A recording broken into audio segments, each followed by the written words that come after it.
All right, so now it's your turn. So we've talked about today calligraphy. Hmm. We've talked about lettering. What else am I missing? Because I feel like I should use like five hands and I picked two things. Right, right. Typesetting, the evolution, the evolution, Typesetting. the evolution of writing, the evolution of the Yeah. written word, and how it's changed. We've talked about a lot of things, actually. We covered a lot. Our theme, be bold. Right. People. So think about it could be a word, it could be a song lyric, it could be a name. Use that as your muse and write it down if it's digital, if it's on paper with some really cool nib and other Calligraphic. calligraphic tools. Use any of the methods that we've talked about Mhm. to convey the meaning of what that word is visually.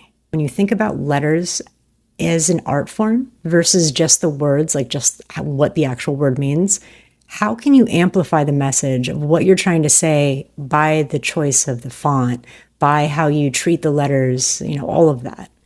How are you going to convey your meaning, the meaning of just a few simple words visually?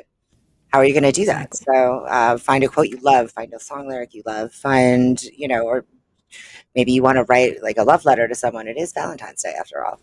Hey. Yeah. So yeah, and then do your post to using the hashtag art inc me and tag art and inquiry. That's art INQ me and tag art and inquiry, and we will be sure to make sure that your posts get featured on our social media.